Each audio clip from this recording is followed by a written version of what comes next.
Hey and welcome to Neverwinter with Aragon. So those of you who actually went and bought some Zen during the Winter Festival and went to get the reward, the Cunning Mimic here, you'd spend about $100. Well, they finally got their asses around to actually fixing its power bonus. At least they say they did.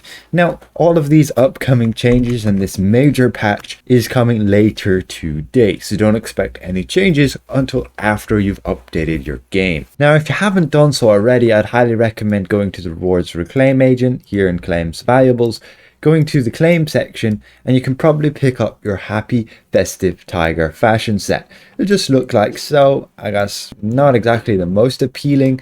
It'll give you a unique hairstyle there. I'm not sure why it's removing my eyes, but that looks very creepy. But you may as well go and claim that pack before the Feast of Lanterns event is over in 6 hours. And that'll be in your inventory, the PAM section here, and you can go and convert all of those to appearance library items. Now in the new area here, where we have the hub, you may have noticed this sneaky NPC around the corner just here, the researcher. Now many of these items are unavailable. Even though I have a bunch of these corrupted fragments already, I can't purchase any of these items. It still says when I hover over it, complete the task to unlock this item. As far as we could tell, we could complete every single task and there was no way to actually unlock her. Well, fortunately now on the preview server and with this upcoming patch, we can now head to the vendor again, and this time we can check her wares and we can indeed go and buy whatever we would like. On this character I have 88 of these fragments and I can go and purchase a full set of this legendary fashion along with even this armor fashion here. And you can also go and buy yourself a full set of these vanity pets as well. We've just ran out, but I don't think any of them are going to particularly look great. They're just going to be mini versions of the actual mini bosses for this zone here, Dragonbone Vale. So we have this armor, we can convert that all to appearance items as well, and the fashion items just here, again converting them as well. And for me, this is the first legendary fashion we have available. I'm not going to change my headpiece, and there we go. It looks pretty cool. Could you change all of the colors? Let's say you want everything to look black. Well, I believe you can. There we go. It now all looks black. Unfortunately, you can't change like the shroud effect. That'll always be that purple. And then you can also of course have the fashion set to go over your armor. That'll look pretty much the same, except you won't have the helmet piece. Nothing too exciting, but at least they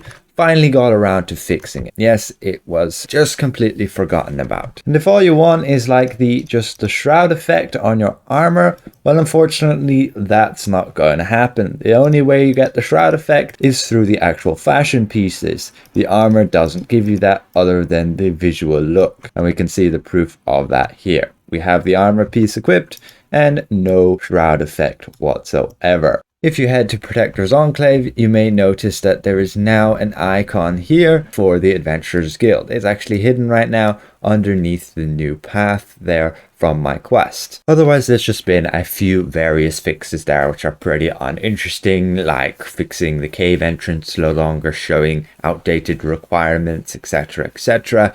Now in this new area here, when you're going to do your Dragon Sight artifacts, you'll activate your mask and then you're going to have to head over to your destination. Now you had the ability to actually occasionally be able to dig up the treasure twice if you were quick enough while digging it up. That should be fixed and no longer possible. Now there was a various fixes. There, the Mad Mage with some campfire, Temple of the Spider, the dungeon here should now actually be a little bit more challenging with the first two bosses, and the Reaper's Challenge daily reset time should now be the same time as normal daily reset you should get with like VIP and also campaigns and everything within the game, which is generally at 2 a.m. Pacific time or 10 a.m. UTC right now until we get daylight savings. Now on a more exciting note, they actually went and made the Mirage Weapons unbindable, we can go and unequip them here and have a look at them in our inventory, and we can right click them and we can remove all bindings, and it's actually very cheap. With the green weapons you can unbind them only with 5 unbind tokens.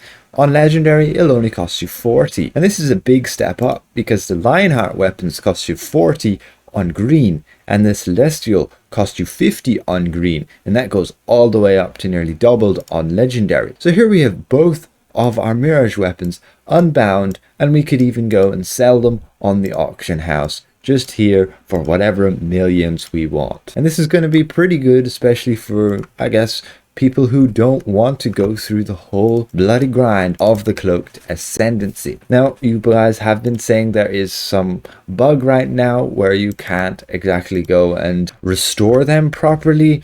I'm still not sure if that's been fixed, but we can see, yeah, you're going to need a whole bunch of these reagents, which I've made videos in the past, but you can see even these faulty Mirage weapons, we can go and remove all the bindings from. We can go and do that, and we could even sell this. Now, I don't know if it's going to retain the unbound status when we go and actually upgrade it. As far as we can see, it's going to be bind on pickup character. But from what we've seen with other ranks of the weapons, let's say we unbind it on green, because you'd want to restore it first to sell it, because many people would just be able to buy these if they'd done any bit of grinding with the cloaked ascendancy. Anyway, it's pretty cool. Mirage weapons are still pretty viable in endgame for a lot of classes, and otherwise they have added to the tooltip of the Mirage weapons that occasionally, be forewarned, illusion magic can occasionally produce foul results. And if you've ever noticed, if you've been running with the Mirage weapons for any length of time, you can sometimes be turned into a chicken for a period of time. Pretty amusing, but yeah, at least they added it to the tooltip, eh? So we shall see, I guess, the market getting flooded with Mirage weapons. Overall, they're still very good. Now, they made just 2 class adjustments. On the fighter here, where you have basically your retaliate ability, the ability's damage was actually getting reduced by your own critical avoidance. So the higher the critical avoidance you had, the less damage it was dealing. This was ridiculous. And this bug has been here ever since this feature even came out. People have been complaining about it, and yeah, I guess it just wasn't that well known, but it was in effect, and they finally got around to actually fixing that. Onto the Warlock, they just changed a typo in Dark One's Blessing. It should be fixed now. And those of you who managed to get this New Year's Tiger, you may have noticed that when you went and actually inspected the stats, you were able to equip a bunch of these insignias, but they wouldn't give any bonus. However, they seem to have changed that now. When we go and slot the thing in our stable here, we should now be able to gain the insignia bonus Cavalry's Warning, which will basically, when we use an artifact, give us 2000 of all of our ratings for 10 seconds. Pretty neat if you're undercapped, but if you're capped on your stats, then that ain't too great. But I guess at least it has an insignia bonus now. Otherwise, they changed this headpiece. You can see it says it gives 750% accuracy, but it should now only say 7.5%. Otherwise, they did a bunch of other fixes here and there. You can actually donate your enchantments to the stronghold, these being the new enchantments now.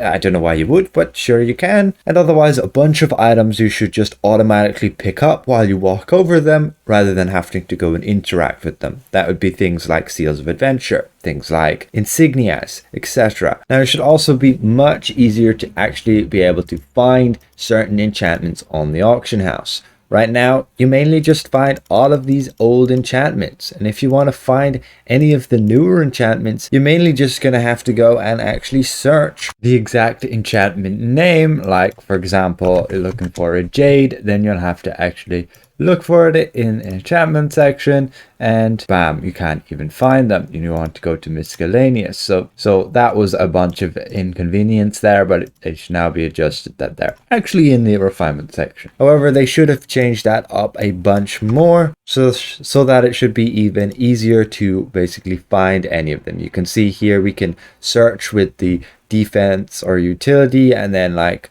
overloads, combat bonus, and companion enchantments, and then be able to search those in those categories, and then also the quality. Otherwise, they do say that they went and fixed some of the artifacts not upgrading properly. Hopefully this does cover you guys with having problems with upgrading Mirage Weapons. Those of you who might have the boots of Misty Step, well, they should be more consistently having their effect show and not so performance intensive. If you were running with, let's say, one loadout with a Wondrous Dragon and not on your other loadouts, you might run into problems of actually switching to different loadouts. Now, this should be fixed. We are on the preview server, and you can see we have no problem switching between our Wondrous Dragon and our Doohickey, etc. And that used to be a bit of a struggle on the live server. Was pretty annoying. You'd have to like relog to fix that. So overall, hopefully this has been somewhat insightful to you guys. Pretty good to hear that the Mirage Weapons will finally be unbindable. That will prevent people from having to grind a whole lot. And yeah, overall, you can make some Astral Diamonds then. Even as newer players, as long as you can find 5 unbind tokens, you can grind out Mirage and you can potentially sell it for a few million Astral Diamonds. We'll see what prices they're going for. They'll only go down though, however, depending on how many people would farm it and actually sell their existing weapons. So with that said, if it presents well, consider leaving the video a like. If you're new around here, consider subscribing. Let's see you guys around. Goodbye for now.